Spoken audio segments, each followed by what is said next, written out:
con Patricia del Río. Muy buenas noches, queridos amigos. Bienvenidos a Quien Tiene la Razón, a este cierre de semana absolutamente convulsionado y lleno de dimes y diretes, de separaciones de bancadas dentro del Congreso de la República y de un enfrentamiento que está escalando otra vez. Ustedes han escuchado las palabras del presidente Vizcarra frente al ejército peruano, que vamos a analizar con nuestros invitados, y también sabemos que el fujimorismo callado no se ha quedado, porque la conformación de las comisiones, las presidencias, la manera como se han ido, como están enfrentando el embate del Ejecutivo es bastante elocuente. Tú me presionas, yo pongo a mis voceros y a mis cabezas más radicales al frente. ¿En qué va a terminar todo esto? Eso no lo sé. Y le voy a preguntar a mis invitados si ellos lo saben. Joaquín Rey, editor multiplataforma de Perú 21. ¿Cómo estás, Joaquín? ¿Cómo estás? Gracias. Julio Arbizu, ex procurador anticorrupción. Julio, buenas noches. Patricia. Y Gonzalo Segarra, también periodista. Buenas noches, Gonzalo. Bueno, gracias por acompañarme. Y hoy día hemos escuchado varias cosas interesantes. Primero ha estado el ministro Salvador del Solar temprano con nosotros y ha cuestionado a Mecha Arauz por la renuncia a la bancada de Peruanos por el Cambio. Mecha Arauz, por su parte, salió a decir a que eso ya no tenía ninguna posibilidad de sostenerse y que además no va a renunciar. Me parece que es absolutamente válido a su condición de vicepresidenta. ¿Cómo leemos esta salida de Mecha Arauz y cuánto debilita la propuesta de Vizcarra de adelanto de elecciones, si es que todavía la podemos considerar como un tema en agenda? Joaquín.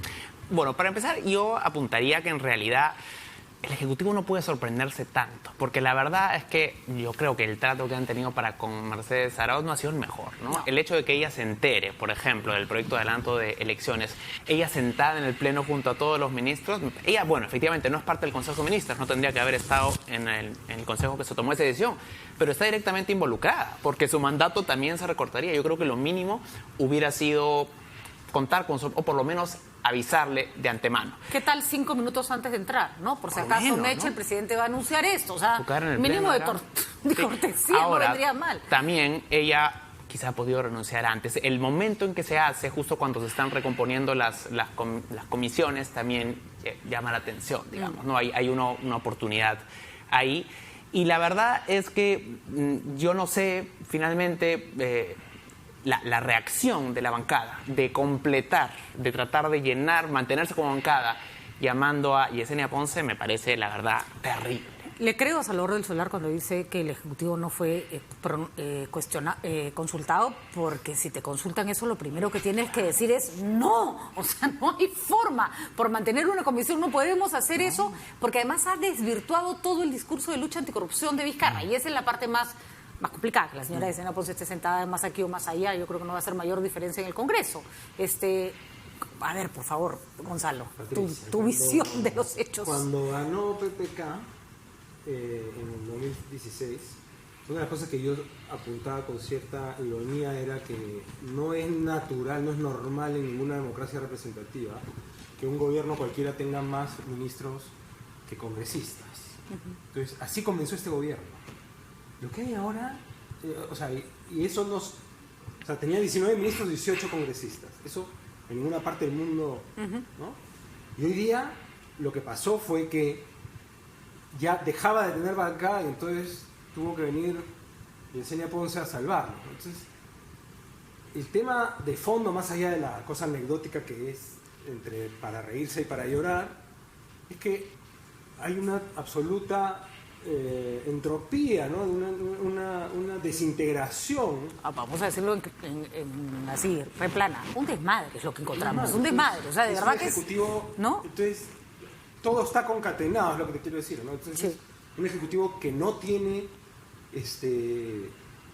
bancada, no la tenía hace tiempo, decían, pero ya no la tenía ni formalmente por unas horas, en un sistema político que supuestamente es presidencialista, pero que tiene un montón de instituciones parlamentaristas, ¿no es cierto? Entonces es como todo, yo siento que todo se desvanece, ¿no? Como se hubiera, además todo se hubiera no solo desvanecido, sino vuelto como inconsistente. porque tienes además no solo una bancada que ya da lo mismo con Yesenia o sin Yesenia, eso no es bancada, ¿no? Eso no es bancada, no van a lograr nada, no van a servir para apoyar ninguna votación ni ninguna política de Estado, sino que además Vizcarra, en un momento tan complicado como plantear un adelanto de elecciones, que era un planteamiento audaz, se separó de todos sus actores políticos más importantes. Mecha Arauz, Carlos Brus, la señora Choquehuanca, Ana María Choquehuanca también era un elemento político importante, y se sostiene sobre el ministro de Justicia, que además ni siquiera pertenece a su bancada y que hay que decir, la bancada liberal ha dado su paso atrás. O sea, ahí yo veo una responsabilidad del presidente porque quizá envalentonado por una aprobación realmente alta para un presidente peruano, él como que hubiera decidido prescindir de una bancada y gobernar con la calle, que le ha permitido hacer cosas efectivamente, pero llega un punto en el que es insostenible, porque hay un momento en que necesitas votos en el Congreso, necesitas operadores, necesitas gente, y dentro de su bancada probablemente el único era Jorge Meléndez, que sí sacaba Clemente Flor quizás, pero incluso los pocos que quedaban no sacaban la cara por él porque también nunca los llamaba, no los recibía, y jugaba incluso más con la bancada liberal, ¿no? Entonces, que tiene más olfato político y que esta vez se ha puesto de costado, pues, porque ya no es tan fácil, ¿no? Antes de irnos a la pausa, me gustaría escuchar la opinión de Julio Arbizu sobre lo que estamos conversando. Sí, mira, Pati, yo creo que, a ver, siguiendo un poco lo que dicen, yo creo que, a ver, Vizcarra nunca entendió que debía tener primero un gabinete político, un gabinete que lo contuviera y una bancada importante que le permitiera hacer los cambios que quería proponer. Creo que eso no ha cambiado mucho ahora. Es decir, si bien hoy la experiencia puede ser algo más traumática, digamos, la incorporación de Yesenia Ponce es un despropósito absoluto, no tenemos una situación muy distinta a la que teníamos cuando Vizcarra empezó a recuperar cierta fuerza después de enfrentarse al fujimorismo, ¿no? Él decidió, en vista del apoyo popular, digamos, auparse en eso y tratar de conservar eso para digamos, efectivizar las reformas. El problema es que no tomó decisiones. Yo creo, sinceramente, que no tomó las decisiones que tenía que tomar en su momento y ahora, digamos, a puertas de quedarse ya formalmente solo, ha perdido incluso parte de ese respaldo popular que en algún momento le permitía, digamos, por lo menos en el imaginario colectivo de quienes lo rodean, tener algún respaldo, ¿no? Siguiendo tu razonamiento, que me parece absolutamente válido, Julio, sí hay algo que me hace mucho ruido, y es que el 28 de julio todos miramos la propuesta de Vizcarra como ASU, ¿no? O sea, qué manera, qué jugada de ajedrez más fina. Pero eso era un movimiento político que requería un respaldo político. El Vizcarra anterior tampoco había tenido mucho respaldo, pero no se había puesto en esta situación. O sea, decir, acá te mando un pedido de adelanto de elecciones y no tener plan B, no tener... Tengo un matiz ahí. Yo creo que parecía una jugada de ajedrez, pero terminó no siéndolo, porque una jugada de ajedrez es estratégica y esto probó no serlo. Te voy a pedir una brevísima pausa, Gonzalo, porque tu micro está fallando. Vamos rápido a una pausa para arreglar el micro de Gonzalo y que todos lo escuchen con claridad.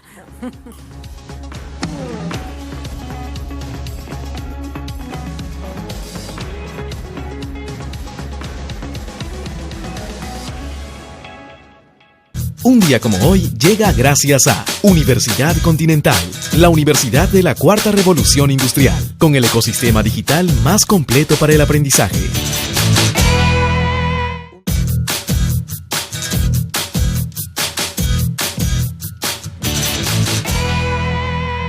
Un día como hoy, 16 de agosto, en 1977, muere el rey del rock and roll, Elvis Presley, ícono de la música estadounidense que enloqueció a millones de jovencitas en la década del 60. Nace en Mississippi en 1935, pero se muda a Memphis con su familia a los 13 años, creciendo bajo la influencia musical del gospel y el country. Comienza su carrera en 1954 con el sello Sun Records y apenas 2 años después es ya una figura de alcance internacional. Su música, transgresora para la época, su particular forma de bailar y su carisma lo convierten en un ídolo de multitudes que ha participado en 33 películas y vendido más de 1.000 millones de discos en el mundo. Más de 3 décadas después, un día como hoy, en el 2009, en el Campeonato Mundial de Berlín, el velocista jamaiquino Usain Bolt vence su propio récord al correr la prueba de los 100 metros planos en 9 segundos con 58 centésimas, confirmando que es el hombre más rápido del mundo. Exactamente un año antes, en los Juegos Olímpicos de Pekín, Bolt había ganado el oro en la final de esta prueba, realizando un tiempo de 9 segundos con 69 centésimas, pero en un alarde de superioridad, celebró su triunfo a 20 metros de la meta, lo que sin duda perjudicó su extraordinaria marca. El relámpago Bolt también ostenta el récord mundial en 200 metros lisos y el récord olímpico en la carrera de relevos 4x100 con el equipo jamaiquino. Esto sucedió un 16 de agosto, un día como hoy. Un día como hoy llegó gracias a Universidad Continental, la universidad de la Cuarta Revolución Industrial, con el ecosistema digital más completo para el aprendizaje.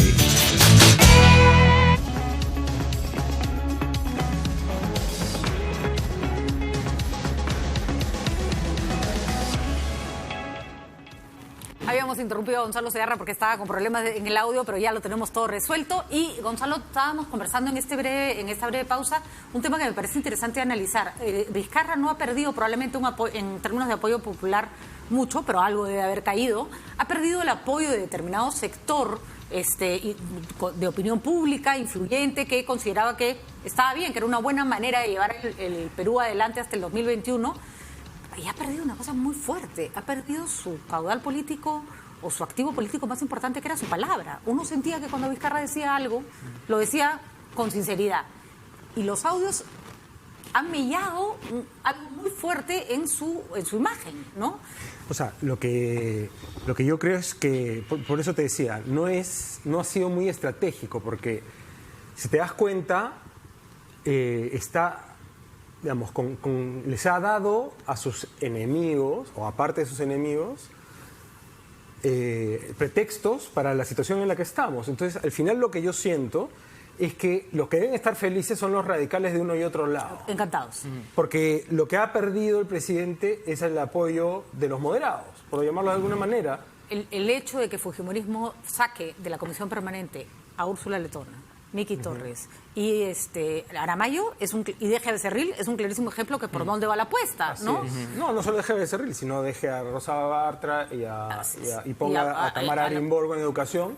Hay maneras de declarar la guerra sin declarar la guerra. Pero entonces lo que yo te decía es, no creo que haya sido muy estratégico y más bien resultó ser táctico y por tanto pequeño, porque está claro que no tenía pensadas las siguientes jugadas. Eso es algo que se empezó a notar rápido. A ver, date cuenta que el Congreso y los fujimoristas en particular tienen poquísimo que perder a estas alturas. Nada. Entonces, teniendo ellos poco que perder, porque no van a la reelección, porque son impopulares, etcétera.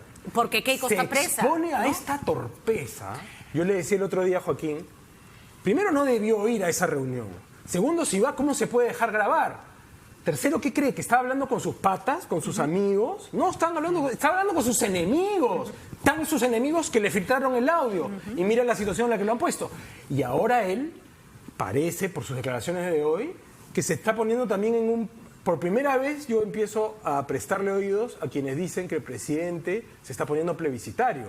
Hoy día sus declaraciones son: no se puede, es antidemocrático no escuchar al pueblo. Aguanta, eso no es así. La democracia representativa, liberal, es una democracia donde se consulta al pueblo cuando se le tiene que consultar, no cada vez que uno quiere, no cada vez que te conviene. Entonces, ahí yo ya veo un discurso plebiscitario. Y luego, esta cosa totalmente fuera del lugar, invocando que las Fuerzas Armadas tienen que proteger. Esa parte me pareció bastante peligrosa. Ahorita vamos a volver a escuchar los audios. Ahora, por eso creo que está perdiendo el apoyo de los moderados. Y por eso creo que no sé si está en condiciones de volver a encontrar su norte, porque hay que reconocer que tenemos un Vizcarra distinto. En 10 días hemos tenido parece que nos hubiera cambiado de presidente. Y pregunto lo siguiente porque a mí sí me preocupó desde el comienzo, y lo pregunté desde casi el primer día: si el Congreso te dice que no al adelanto de elecciones, ¿cuál es el plan B? Y yo creo Nadie tenía plan B, me parecía alucinante.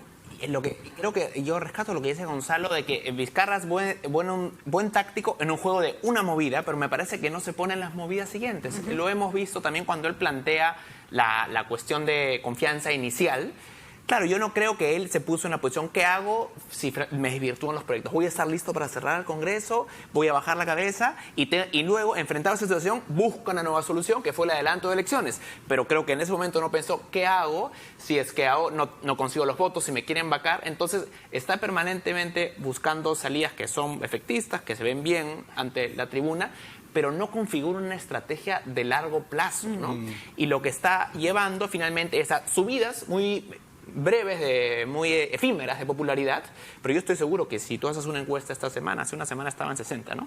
Ahorita tiene que haber bajado algo. Sí, ¿cuánto? Por lo menos menos de 50. Y con esto del audio encima más. Sí, yo coincido con Joaquín, ¿no? O sea, es un presidente que hace anuncios grandilocuentes, pero no toma decisiones. Y no toma decisiones pese a que probablemente de haberlas tomado no estaría en esta situación. Es decir, Joaquín hablaba de la primera cuestión de confianza que pudo haber engarzado con una segunda y con un eventual cierre del Congreso. En ese momento era perfectamente posible. Además, es curioso porque es el mismo efecto de Tía María, que si vas a cancelar el proyecto, cancélalo de una vez. Sí, ¿no? Sí, sin duda. Vicente Ceballos me decía, si es que no nos dicen que sí al adelanto de elecciones, usaremos el mecanismo de cuestión de confianza. Entonces, ¿por qué no lo usaste de una vez? Pensando ¿no? en lo mismo, Pati, el elemento del audio no era previsible. O sea, tampoco podemos pensar que alguien iba a imaginar que esto sucedería. ¿No es cierto? ¿Hoy día? No, o sea, no, pero a ver, debió preverlo. o sea, a ver. Ay, bueno, O sea, después de esta manera, o sea, después de que a PPK le pasó lo que le pasó, Sí, Todos pero, tienen un celular en la ¿sabes mano, cuál es que no era previsible? ¿Sabes por qué no era previsible? Porque creía que estaba con sus patas. Pero por supuesto, pero no solamente eso. A ver, ¿tú crees que no ha creído que podía dominar el asunto del Congreso? ¿Que podía tener un Congreso con el cual conversar y mandar a Del Solar a convencer? Es que ese es el problema. Pero por eso, ese es el problema. Entonces, yo lo que... ¿Qué? Cándido Pérez, sigo ¿no? creyendo, exacto. Mañana en mi columna, ese es el problema. Mañana en mi columna de Perú 21, lo que yo digo es, psicológicamente no se ha dado cuenta de que ya no es gobernador de Moquegua, es el presidente de la República, representa a la nación toda. Toda. No a los antimineros, no a sus patas los gobernadores regionales, no a los alcaldes. No la confíes, obviamente. Además es curioso porque la CONFIEP dice se dio a las presiones de los dirigentes de Tía María. Perdón, primero se dio la CONFIEP. A la suya, por supuesto. Porque también tenía que haberse preguntado Vizcarra si políticamente le convenía dar a eso me refiero cuando digo hay una diferencia. Saltó. No, pero hay una acá diferencia. el liberal. No, pero es que no lo digo por defender a CONFIEP, lo digo porque cuando le dio la luz verde, la diferencia es que la licencia a Tía María no podía no darla desde el punto de vista legal. Yo lo que sé es que habían presiones de los funcionarios del ministerio, no porque crean en la minería, sino porque iban a incurrir en responsabilidad funcional y los podían meter presos por no responder. Pero eso no está cierto. Lo mismo podría decirse de la suspensión de la licencia. O sea, que se ha hecho con lo mismo se puede decir de la suspensión de la licencia. Por supuesto. El Consejo de Minería ha resuelto no darla porque no hay un clima. Siempre hay salidas para salir del... Ahora, perdón, eso también es legal y eso también acarrea responsabilidades. Que la CONFIEP presione, ¿ah? O sea, es su chamba, tiene que hacerlo. No, pero es que un ratito. Pero lo que yo digo es que no se puede comparar el darle la licencia a quien ha cumplido los requisitos legales con no dársela o darle la razón a una serie de gente que se dedica a tirar piedras. No, ese es el punto. No ha quitado la licencia, la ha suspendido. Claro. Y son 120 sin base días. legal. No, a ver, pero hay una opinión del Consejo Nacional de la Minería que finalmente, en la que se apoya a Vizcarra y que tiene por colofón esta decisión. Al revés, hay una decisión del Consejo Nacional de Minería que aparentemente se basa en la decisión política de Vizcarra. Lo que sí hay que destacar es que si uno ve la cronología de hechos, ha habido claramente una presión del Ejecutivo porque el informe se eleva a la Comisión de Minería y a los 2 días se pronuncia. Es una velocidad insospechada en el Estado. Pero ordenémonos. Un vaivén en las decisiones, sin duda. Ordenémonos. Hay un vaivén, sin duda. Sí. Pero no es neutral. a efectos de este análisis... Tú hablas de los enemigos de Vizcarra, lo que dice la ley. Y te refieres a los gobernadores regionales. Yo te No, diría, los enemigos también son los fujimoristas, evidentemente. Y también probablemente la CONFIEP, en ese sentido. O sea, ahora, lo que pasa es que por eso, ahora, sí, sin yo duda. no quiero pero en la no me situación parece previa que el no punto sea necesariamente. comparar quién presionó de qué manera, Claro. sino cómo toma las decisiones Vizcarra. Ahí Sí, está yo el creo que punto. ese es O el- ese sea, es uno el te tira asunto. piedras, el otro te Nuevamente. llama por teléfono, pero al final tú políticamente tienes que tomar la decisión de Así es. acuerdo a varias cosas. A la legalidad sí, pero también a la viabilidad del proyecto y Absolutamente. también a la paz Es social, una ¿no? nueva instancia en la que Vizcarra muestra una decisión para salvar la semana. Así- Lo hizo con la cuestión de confianza, lo hizo con adelanto de elecciones, lo hizo con dar la licencia porque se vencía, pero luego la semana siguiente tienes que buscar y qué saldrá la Pero próxima además- semana. ¿no? Pero además, Joaquín, salvarla efectivamente, ¿no? Dejando una bomba de Exactamente. tiempo que Sí. pueda permitirle, además, seguramente actuar durante un tiempo con cierta... Así es. Alguien me Bueno, decía pero para no seguir Solvencia. discutiendo sobre lo que pasó, hablemos de lo que va a pasar. Eso quería y lo que va a preguntar. pasar yo lo veo terrible. O sea, Todos tú los lo ves escen- porque yo no veo nada. Todos los escenarios posibles son malos, en mi opinión.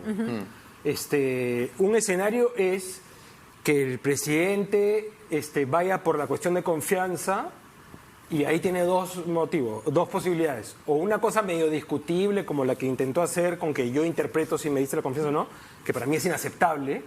No porque, no, o sea, yo creo que tiene razón el Ejecutivo tuvo razón en decir, oye, no es aceptable que me den la confianza formalmente y después me la traicionen. Yo creo que ahí había un tema. Por supuesto. Y hay que, una de las reformas que se tiene que hacer en algún momento es establecer un mecanismo de dirimencia para eso, que probablemente Pero ese momento debería ya hacerlo pasó, ¿eh? el Tribunal Constitucional. Pero bueno, Ese momento ya pasó, pero yo creo. digamos, Bueno, nos el han demostrado El Tribunal creatividad. Constitucional ya se pronunció respecto de la cuestión de Los confianza límites. anteriormente y efectivamente hay una posibilidad de interpretar que sí, que es sería correcto, ¿no es cierto?, cerrar el Congreso por finalmente una negación Pero- a un paquete legislativo que involucra políticas públicas. Pero tendría que haberlo No, hecho al pero es que término de la acá- Totalmente de legislatura. acuerdo. Al término de la No, legislatura. pero acá hay, Sí, acá sin hay una duda. sutileza que es... Me la das y no me la diste. Claro, me Sí, me sí, dices que sí, por eso, pero no. por eso. Todavía el tribunal... Sí, pero digamos. Alguien planteó en el Congreso, plantearon como que se fuera pues no me acuerdo cómo tiene un nombre técnico, ¿no? Que se consultara el Tribunal La Constitucional. cuestión competencial. Sí. Y, Bueno, y no prosperó. pero yo yo sí creo creo que eso tiene que... Pero bueno, lo que decía, ese era un escenario. El otro es que les ponga, que cambie el gabinete y ponga un premier absolutamente inaceptable. Se hablaba de, no porque no tengan las cualidades para hacer, sino porque lo que generaría que podrían, entre las 1000 cosas que se han dicho en estos días, por favor no me tomen en serio cuando repito, porque no es No porque es tu las posición. consideras que sean verdad, Real, sino para sí. que veamos cuáles han sido las teorías. Pero decían que, por ejemplo, Pedro Cateriano era una ficha. Pedro Cateriano es como poner más o menos, ¿no? Un grito de es guerra, agregar ¿no? leña ahí. Es echar leña fue Es presa. te digo. exacto, es gasolina, ¿no?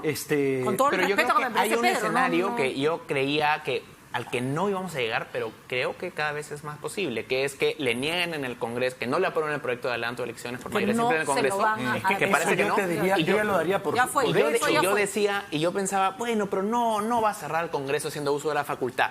Pero tú ves que las señales van cambiando y hablábamos este discurso que ha dado de frente al ejército diciendo la defensa de la patria es luchar contra la corrupción frente al ejército que tiene un simbolismo Ya. con nuestra historia peruana, te hace pensar que sí podría estar dispuesto a ir un poco más allá. Vamos a recordar lo que Sería dijo el terrible presidente Vizcarra, me parece interesante para analizar con detenimiento las palabras. A mí se me puso la piel de gallina, no sé ustedes. De nuestro ejército saben que la defensa de la patria también significa hoy luchar contra los enemigos que pretenden socavar las bases de nuestro Estado. Ni un paso atrás frente a aquellos grupos que buscan afectar la unidad y la fortaleza del pueblo peruano. Ni un paso atrás en la lucha frontal contra la pobreza, la desigualdad, la corrupción y la impunidad que tanto daño le han causado a nuestro país. Hoy más que nunca, las peruanas y peruanos quieren liberarse de estos flagelos para siempre. Mi gobierno es respetuoso de la separación e independencia de poderes, del Estado de Derecho y la institucionalidad de las Fuerzas Armadas. Trabajamos para fortalecer el sistema democrático y mejorar las condiciones de vida de todos los peruanos. Con miras al bicentenario de nuestra independencia, el Perú entero demanda abrir una nueva etapa Los peruanos exigen un nuevo destino de progreso, desarrollo y bienestar para todos. Los ciudadanos quieren decidir su futuro y tienen el derecho de hacerlo en las urnas, como corresponde en la democracia. Nadie puede impedir este derecho constitucional.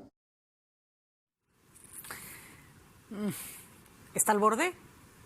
¿O ya pasó la línea? O sea, yo creo que así como los fujimoristas han dado mensajes poniendo en las cabezas de las comisiones y en la vocería a quienes han puesto, el presidente diciendo esto, el día en que la vocera, Milagros Salazar, dice en la mañana en una entrevista, el presidente debe renunciar, está diciendo yo no voy a renunciar. Además con todas las fuerzas armadas detrás, ¿no? O sea tía María, lo que quieras, no voy a renunciar. Y entonces por eso es que mis escenarios son los que son. Ok, nos vamos a la confianza, a lo inaceptable, o el intento de vacancia, que me parece peor todavía. Ahora, a Vizcarra le va a costar jugarse la carta del pedido de hacer cuestión de confianza sobre un tema. Si tú vas a adelantar elecciones o vas a cerrar el Congreso, no te debe caber la menor duda de que lo haces dentro de un marco democrático. A la primera duda que hay, te fregaste. Te fregaste. Entonces, me parece, y creo que compartimos la idea de que por ahí no va a ir. Y el fujimorismo no lo va a vacar todavía, hasta que no le encuentren algo, ¿no? Como a PPK, que esperaron hasta encontrarle la carta marcada, ¿no? Y no sabemos si la tiene. No es fácil, 87 votos no los tiene, ¿no? No solo no los tiene, sino que ya sería una actitud... El fujimorismo no los tenía y 3 meses después los tuvo. No, pero había, con el caso de PPK, bueno, había pues el caso Westfield, no es comparable. No sé si Vizcarra tiene algo de qué preocuparse, pero debe haber mandado a buscar... Estas cosas son... Sería algo, una sorpresa, pero sería muy difícil, ¿no? Me pareció bien que no Mecha tiene que Arauz ser una dijera... cosa como lo de Westfield, pueden ser cosas sobrevinientes. Pero realmente sería, como tú dijiste el otro día con nosotros en Perú 22, sería un golpe de Estado, realmente. O sea, votarlo porque tiene los votos, eso no, pues. Sin duda, pero yo no he dicho que tengan razón o no. Claro. He dicho lo que pasa es que en el caso, cuáles son los escenarios. Pero en el caso de PPK sí había razón probablemente, ¿no? O sea, que para vacarlo yo creo que no.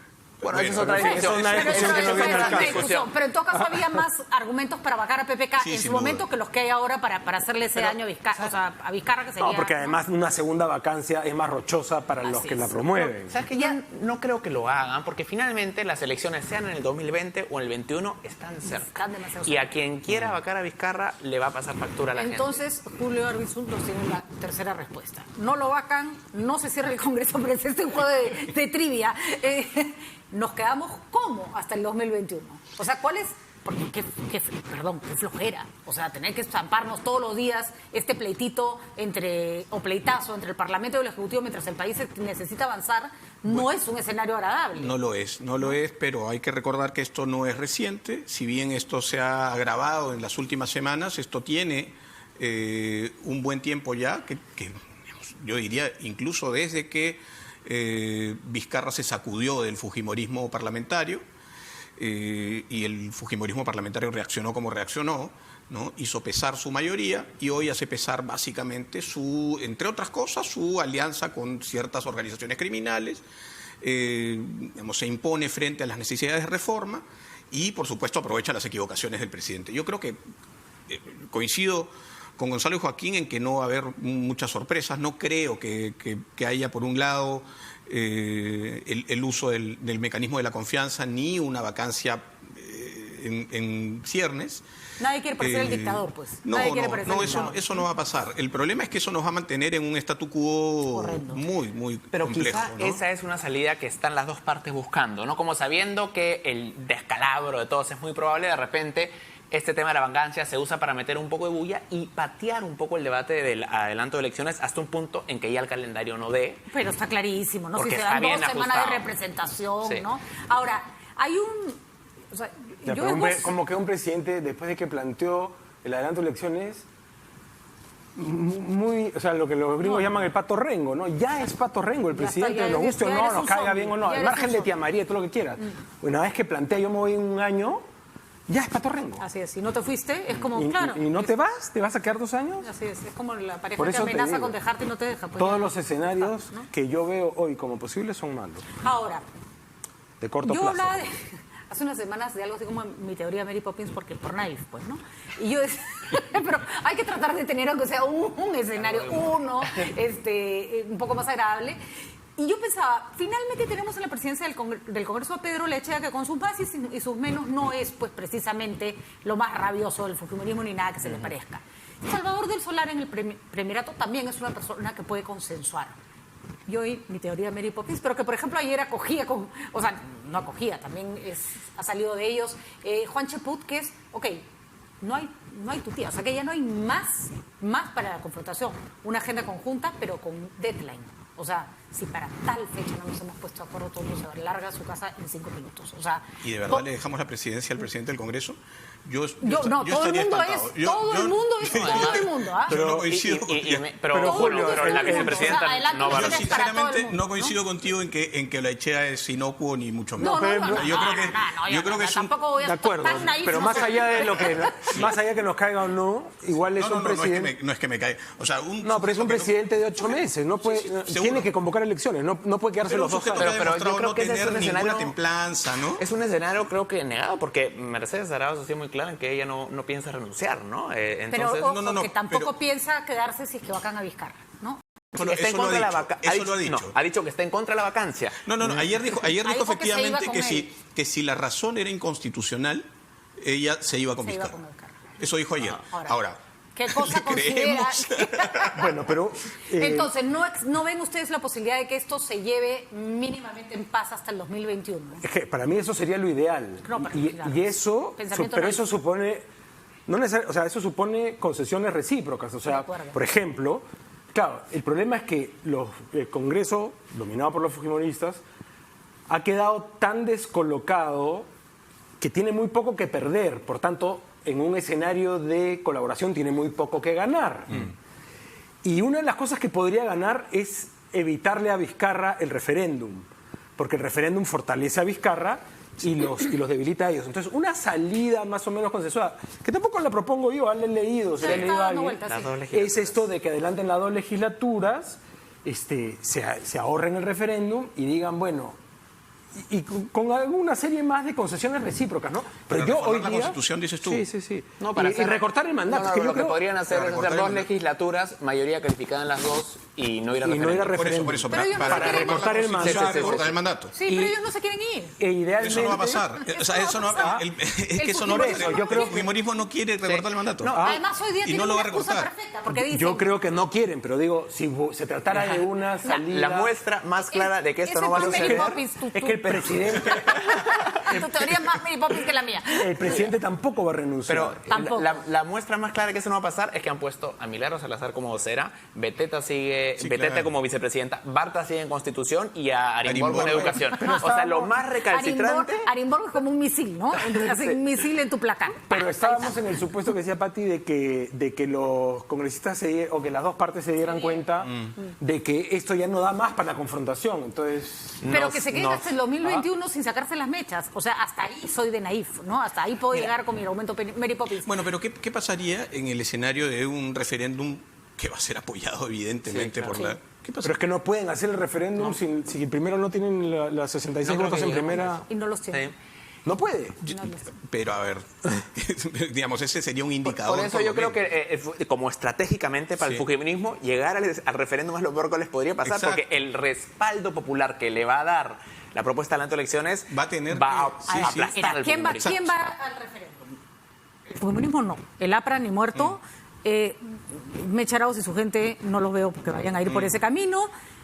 Yo no sé si APP, por ejemplo, que quiere adelanto elecciones, quiere referéndum, porque lo deja demasiado empoderado a Vizcarra a futuro y a su gente. Entonces, ahí es donde las cosas... Yo creo que esa es una posibilidad de ir negociando, ¿no? No sé, me imagino que va por ese... Obviamente va por ese camino. Pero, a ver, ¿quién va a negociar? ¿Vicente Ceballos, que lo van a interpelar por algo que ya no existe?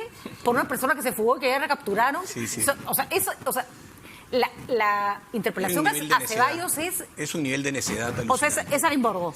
Arimborgo 2. O sea, es una pepa de mango en la cara por fregar. No hay que perderla de vista la dinámica al interior de Fuerza Popular, ¿no? Ellos saben que se viene una elección pronto y su apoyo se ha reducido, pero se mantiene ahí. La encuesta que publicamos en Perú 21 tiene un 8% todavía, que es su núcleo duro. Entonces, ellos han dicho, la estrategia de supervivencia es reorganizarnos en torno a nuestro núcleo más duro, y por eso han puesto a las personas que ya hemos dicho, y vamos al Congreso, y no vamos a ganar la presidencia, pero vamos a mantenernos con presencia en el Congreso. Incluso yo no descarto que ahora que la presidenta puede postular al Congreso, Keiko todavía no tiene sentencia. Keiko podría postular a la presidencia y al Congreso. Puede postular. Y de hecho es una reforma que apoyaron los fujimoristas. Entonces, podría entrar al Congreso y agarrar inmunidad por 5 años, ¿no? Entonces, de repente, esa es una estrategia que están tomando, y conciliar en esa estrategia no sirve. Y además, que creo que es una parte de esta historia que cada vez se vuelve más compleja, es que en medio de toda esta discusión, el Ministerio Público ahorita anda en unos problemas para seguir adelante con su proceso, que nadie, el pobre Vela, ella no sabe qué, ponerse con un cartel en la mitad de la Plaza San Martín diciendo help, ¿no? Me están bombardeando por todos lados. Y si se le cae el acuerdo, que se le puede caer, hasta aquí llegamos con la lucha anticorrupción. Entonces, encima, toda esta marea política, que por supuesto los fujimoristas van a usar, le quita peso a lo que debió ser el legado de Vizcarra para la vida y para la historia, que se metieran presos a todos los corruptos de este país. O sea, hay una agenda que todo el mundo está olvidando. Impresionante, ¿no? Además, que probablemente el mensaje que juega más en contra del trabajo del Ministerio Público sea precisamente el de Vizcarra y el de el Ejecutivo. Es decir, con este pleito por Chacya y la devolución, lo que está haciendo es asegurar probablemente mayores dificultades para el equipo especial, que es la punta de lanza de me pareció impresionante, ¿no? Impresionante, y además que el Ministerio de Justicia no se tome algo para... Sin tener que hacerlo, ¿eh? O sea, el presidente podría haber omitido... es decir, ese es un tema judicial, ¿no? De la Fiscalía. Finalmente, que hable su procurador por él y bueno, que pasen las cosas que pasaron, pero... No, pero además tampoco se tomó ninguna decisión en el interior del Ministerio de Justicia, que es complicado con respecto a los procuradores. O sea, finalmente volteó Vizcarra y le dio, perdón, Ceballos de haber dicho, oigan, un ratito dejen de hacer roche, no dejen de hacer roche. Ojo que la Procuraduría Anticorrupción además le está poniendo ahorita todas las trabas la Fiscalía Anticorrupción le está poniendo todas las trabas a la Fiscalía del caso Lavajato. Entonces, no está haciéndole fácil el terreno a Vela. Un proceso a Vela por haber, en una entrevista la semana pasada... a José Domingo Pérez, que creo que él ahí a veces se excede un poco cuando declara, ¿no? Porque debe cuidarse mucho, yo creo, porque... Proceso disciplinario, ya no, es como... No da para eso, ¿no? Yo sí creo que se excede, estoy de acuerdo contigo, pero no da para eso. No da para eso. Yo creo que un jalón de orejas interno hubiera sido más que suficiente, y lo otro es que lo llaman al fiscal supremo, ¿cómo se llama? Figueroa. Tomás Gálvez, que lo llama a Vela para que le rinda cuentas. Vela le ha hecho saludo a la bandera. Por supuesto que está en su derecho, ¿no? Así es, pero... Y entre tanto no hay comisión, no hay Junta de Justicia para que saque a estos que hay que sacar, ¿no? Es una tristeza, porque la agenda política se la comió ni siquiera la diferencia o la discusión política, el pleito político, el chaveteo político, y se perdió el horizonte de lo que se estaba logrando. Están felices ahorita son los radicales de uno y otro lado. Y los corruptos, ¿no? Que no va a salir su nombre, que no va a aparecer. Digamos, se está perdiendo la posibilidad de ponernos... O sea, es que la política es discrepancia, pero el desarrollo es coincidencia, en el sentido de que dentro de la discrepancia tenemos que encontrar las cosas en las que nos podemos poner de acuerdo y sacarlas adelante. Es la liquidación y hoy día del centro. eso no hay. No hay. Yo, y debo confesar, hoy día tuvimos un foro bien bonito que hace RPP, que se llama el Foro Mujeres de Cambio, y en la parte que me tocó a mí trabajar, que fue las mujeres y la política, yo puse como ejemplo la foto en la que está Marisa Glave corriendo para ir a abrazar a Luz Salgado, que fue criticada, pero a mí me pareció probablemente la única estampa valiosa que nos llevemos de este Congreso. Es decir, mujeres que son capaces de poner sus discrepancias ideológicas de lado si se trata de sacar adelante un proyecto que beneficie a las mujeres, en el que creen, ¿no? Me parece un horror que la criticaran a Marisa por eso, o a Luz, o sea, la verdad. Y después verlas abrazadas con Mecha Arauz, con Aramay, eso es hacer política. Puede ¿no? ser que eso tengas todavía 99 cosas que te separan, pero si tienes una en común, yo creo que hay que trabajar sobre eso. Es que la política es el fin de la guerra, pues, pero entonces nos están... O sea, el final de la guerra es el sucedáneo de la guerra, pero cuando la política se vuelve guerra... Ya perdió todo su sentido. Así ¿no? es. Ya perdió todo su sentido. Bueno, señores, no les voy a preguntar qué va a pasar ni siquiera mañana, no tenemos la menor idea, pero esperemos que las cosas bueno, que alguien encuentre que sea ese único punto en común para que se dejen de sacar los ojos con finalmente todos los peruanos en medio de este pleito que miramos como si esto fuera una suerte de guerra que nadie entiende nada. Gracias por estar con nosotros. La verdad que ha estado muy interesante la conversación. Volvemos con Farid Cajat, internacionalista. Tiene un libro realmente interesante sobre las derechas radicales en el mundo, que curiosamente sirve para analizar varias cosas de las que están pasando en nuestro país. Ya regresamos.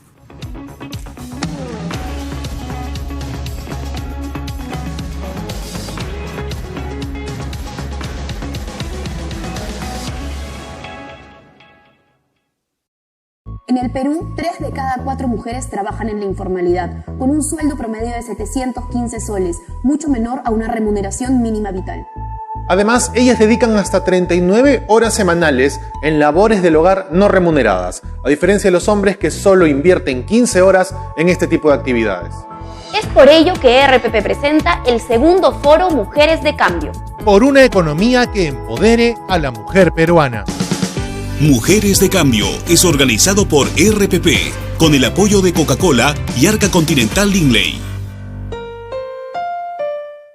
La violencia y las paralizaciones nos hacen mucho daño a todos los arequipeños que vivimos de nuestro trabajo y de nuestro esfuerzo. En Arequipa amamos la paz y queremos las inversiones para así dar mejor educación a nuestros hijos. Nosotros rechazamos la violencia y le pedimos a nuestras autoridades garantías para poder trabajar y vivir en paz. Arequipa es tradición.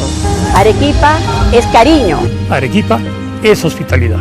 Arequipa es progreso. Arequipa no quiere quedarse en el pasado. Los arequipeños rechazamos que un pequeño grupo con intereses políticos e ideológicos secuestre nuestra ciudad y nos condene al subdesarrollo.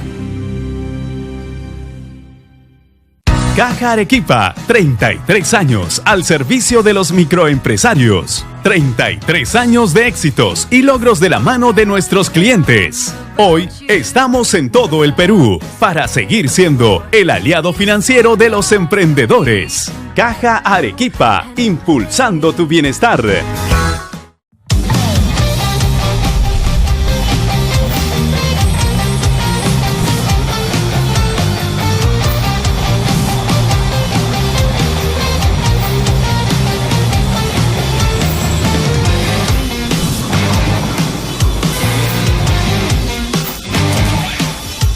A las 9 de la noche, nada está dicho.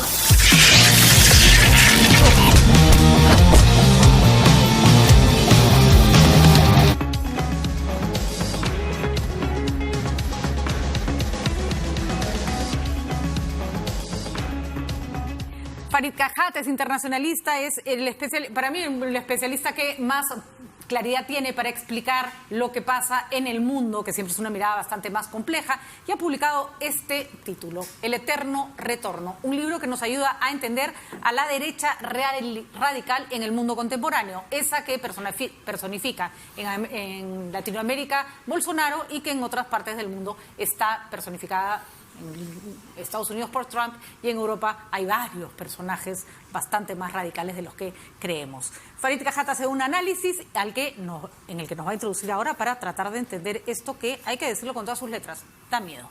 ¿Cómo estás, Farid? Gracias. ¿Qué tal? Buenas noches.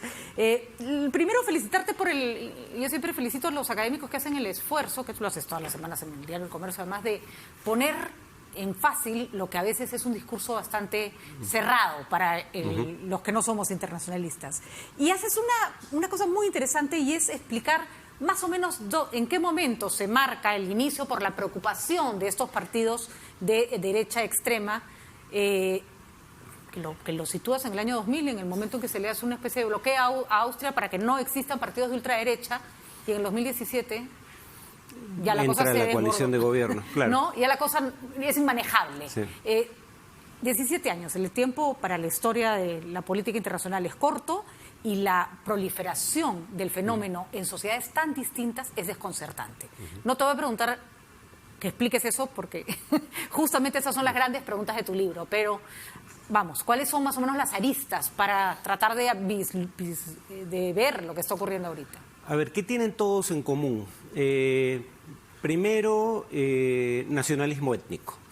O sea, para todos la identidad nacional es la identidad política fundamental. ¿Y por étnico no te refieres a haber nacido en el país? Claro, tienes que, en el caso de Europa y Estados Unidos, incluso tienes que tener el color de piel correcto. No basta haber nacido en el país. Las minorías étnicas, por mucho que hayan vivido por generaciones en el país, son sospechosas de quinta columnistas, y no hablemos de los inmigrantes. Un inmigrante naturalizado para ellos jamás será un nacional, porque la pertenencia a la nación no se define por la condición de ciudadano, sino por tener la religión, la lengua o incluso el color de piel que ellos consideran adecuado. Y siento esta marca étnica la que los define. Por ejemplo, tenemos un Bolsonaro en Brasil donde no tienes un contexto de migración y de colonias de otros grupos étnicos, por ejemplo, ¿no? Sí, pero digamos, la exclusión de la nación puede ser puramente simbólica. A fin de cuentas, los judíos a los que estigmatizó como quintacolumnistas Hitler eran para todo efectos alemanes, por ¿no? supuesto que sí. Solo que de una religión distinta a la mayoritaria, pero en Alemania siempre ha habido minorías religiosas. Claro, tú puedes volver extranjero a cualquiera, ¿no? Exacto. Por distintos motivos. Claro, lo ¿no? mismo en el caso de Bolsonaro, ¿no? Para él la izquierda no es auténticamente patriota. Cuando él dice Brasil por sobre todo, lo que está poniendo por sobre todo es una ideología particular, y todo aquel que no la abraza es sospechoso de no ser un verdadero brasileño. Y Tania Pariona nos contaba hoy día que, por ejemplo, la lucha indígena en Brasil por recuperar los derechos que les han quitado da cuenta de que el indígena amazónico no es considerado un brasileño 100%.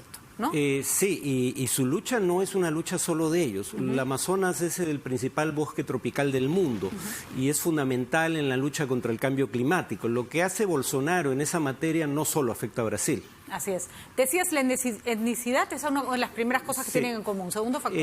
Autoritarismo. Ahora, algunos dirían, pero ellos afirman, a diferencia del viejo fascismo, haber aceptado las reglas del juego democrático. Digamos, Trump fue elegido, Bolsonaro fue elegido, en Europa los partidos que tienen representación son elegidos. Ninguno ha accedido al gobierno por vías inconstitucionales. Pero el elemento autoritario no solo está en el discurso, en la idea de que la autoridad debe ser obedecida y en toda instancia, no solo el jefe de gobierno, sino que una vez en el gobierno empiezan a intentar minar la división de poderes propias de un régimen constitucional. Estados Unidos ha tenido instituciones que por ahora al menos han resistido el embate, pero ya la propia Comisión Europea, dentro de la Unión Europea, acusa a los gobiernos miembros de la Unión de Hungría y Polonia de intimidar a la prensa opositora, de tratar de interferir en la autonomía del Poder Judicial. O sea, minan el régimen democrático desde dentro. Acceden bajo las reglas democráticas, pero minan el sistema democrático desde el gobierno, cosa que también hacen los populismos de izquierda, que es otro elemento común a todos estos grupos, populismo. La sociedad está dividida entre el pueblo, un todo indiferenciado al que solo ellos representan, y élites nacionales y extranjeras, económicas y políticas, que gobiernan para beneficio propio y en contra del pueblo. En eso se parecen a los populismos de izquierda también. Bueno, se parecen además a ciertos populismos también en el autoritarismo. O sea, sí, también el autoritarismo. Y también hemos escuchado más de un gobierno de extrema izquierda apelar a la etnicidad, ¿no? Entonces, pareciera que los extremos finalmente se juntan, pero tú señalas una cosa que es bien interesante. Para tu libro, para el ámbito de análisis de tu libro, la derecha radical es esta, que comparte estas características. Sin embargo, el por qué surge en determinados lugares, el por qué aparece, no tiene una respuesta clara. Ahí tienes esta frase que me gusta, es depende, ¿no? Sí, en Europa y Estados Unidos, esto es cuando uno hace un análisis académico, a veces llega a conclusiones que no tenía ni siquiera contempladas de antemano. Yo pensaba que, así como la Gran Depresión trajo todos estos grupos de extrema derecha al poder, el fascismo italiano, el nacionalsocialismo alemán, el falangismo español, no era casual que estos movimientos no surgieran, pero en todo caso tuvieran auge electoral después de la Gran Recesión, la mayor crisis internacional del capitalismo desde la Gran Depresión. Pero cuando uno analiza el tema, no parece ser tan importante la economía como uno pudiera creer.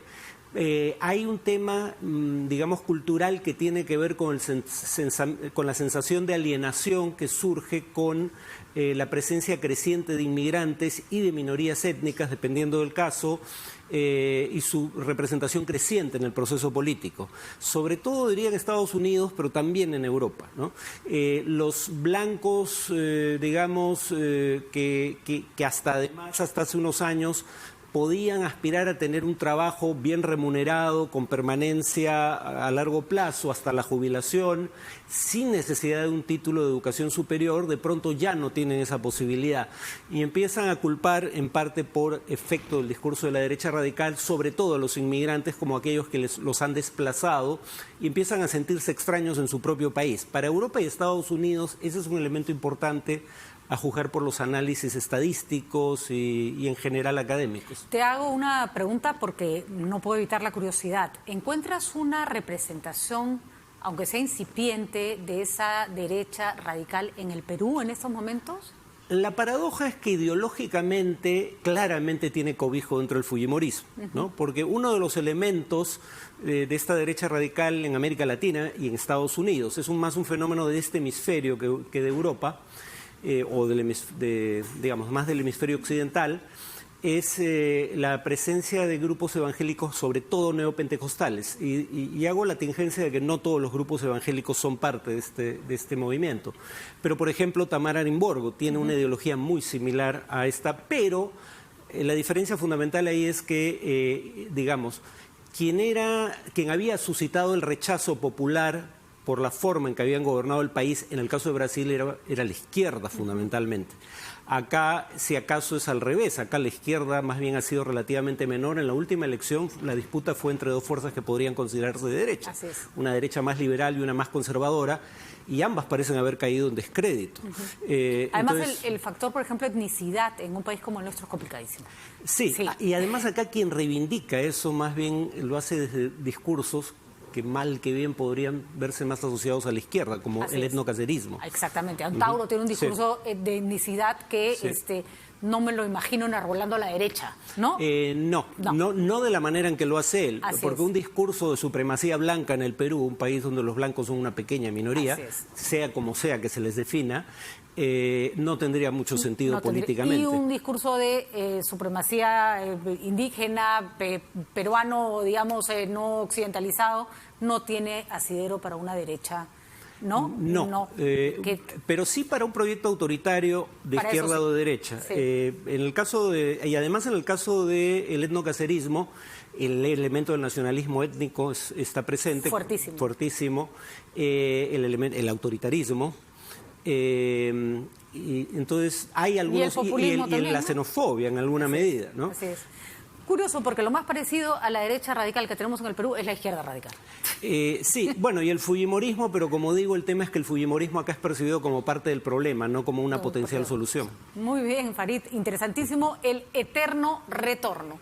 La verdad que es un libro que no solo da muchas luces sobre la aparición de la derecha radical en el mundo, sino sobre la manera de hacer política. Varias de las manifestaciones de las que habla Farid Cajat las podemos encontrar en nuestra política peruana sin necesidad de que se trate de grupos, como dice Farid, que llevan esas características. Muchísimas gracias, Farid. Encantada de tenerte acá. No dejen de leer el libro editado por... ¿Quién lo tiene? Crítica, la editorial Crítica. Está muy, muy bueno.